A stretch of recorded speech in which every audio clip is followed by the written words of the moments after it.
সাহায্য সহযোগিতা চাবো, যেহেতু আপনারা যদি সত্যি সংবাদটা প্রকাশ করেন তবেই কিন্তু আর কোনো বিভ্রান্ত সৃষ্টি করতে পারবে না। তাহলে আজকাল ধরেন বিভিন্ন মিডিয়া ধরেন আবার এই একটা কি জানি বাইটেছে আর্টিফিশিয়াল ইন্টেলিজেন্স, এটা দিয়ে ধরেন যে চলে গেছে তারও ছবি দিয়া তারে জীবিত বানায় তার তো ছবি বানায় ফেলে। এগুলি ক্ষেত্রে আপনাদের ক্ষেত্রে আমি অনুরোধ করব, মানে যেটা ঘটনা সত্যি সংবাদটা আপনারা প্রকাশ করুন। আর স্বরাষ্ট্র মন্ত্রণালয় থেকে আমাদের ডিরেকশন যেই ঘটনা ঘটে ওটা সত্যিটা প্রকাশ করে দেওয়া, এটার ভিতরে কোনো লুকোচুরি করার কোনো কিছু নেই, যা ঘটে তা প্রকাশ করে দেয়। এইটাই যদি হয় সেই সময় জনগণ সচেতন। তো কিছু সংখ্যক তো স্বার্থবেশী লোক থাকবেই যারা সব সময়ই একটা প্রবলেম ক্রিয়েট করার জন্য চেষ্টা করবে। এই জন্য আমি যেই সব রাজনৈতিক দলগুলি এই পুলিশের সাথে এবং অন্যান্যের সাথে একটা বিভেদ করার চেষ্টা করছে তাদের অনুরোধ করব, আপনারা নিজেরা ভিতরে আপনারা করবেন, আমাদের সাথে তো রাজনৈতিক দলের কোনো বিভেদ থাকার কথা না। আপনারা কাজ করবেন, আমাদের কাজ হলো, আমাদের কাজ হলো আইন শৃঙ্খলা রক্ষা করা, আর আপনাদের কাজ হলো জনগণের কাছে যে ভোট আদায় করা। আপনারা তাদের জন্য চেষ্টা করবেন, আর আমরা হলো জনগণের জন্য যেন তারা সুখে শান্তিতে থাকতে পারে ওটার ব্যবস্থা করার দায়িত্ব হলো আমাদের। যেমন কোনো যখন যেন কোনো রকমের আইন শৃঙ্খলা পরিস্থিতি যেন অবনতি না হয় এগুলো দেখার দায়িত্ব হলো আমাদের। এই ক্ষেত্রে আপনারা কিন্তু সবচেয়ে বড় ভূমিকা পালন করতে পারেন যদি আপনারা সত্যি সংবাদটা সবসময় প্রকাশ করে দেন। আর এখন হলো কি মিডিয়া এত ভালো অবস্থায় আছে যে আপনারা কিন্তু সব জায়গার খবরই রাখেন, খবরটা দিয়ে দিলে সাথে সাথে হয় সত্যি সংবাদটা দিয়ে দিলে। তা আপনারা ভালো থাকেন।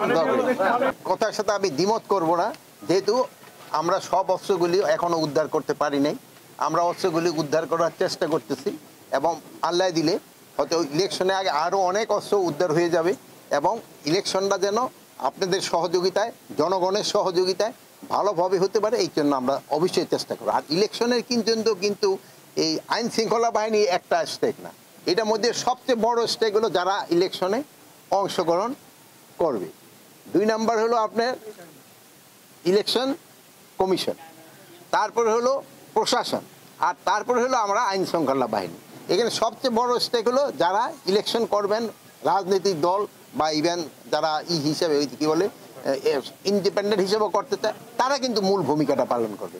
এখন তারা যদি সবাই সহযোগিতা করে আমাদের পক্ষে ইলেকশন করা সম্ভব, কোনো অসুবিধা হবে না। আপনারা যদি আগে দেখেন মামলাগুলি অগ্রগতি কিন্তু অলরেডি কয়েকটা মামলা কিন্তু শুরু হয়ে গেছে।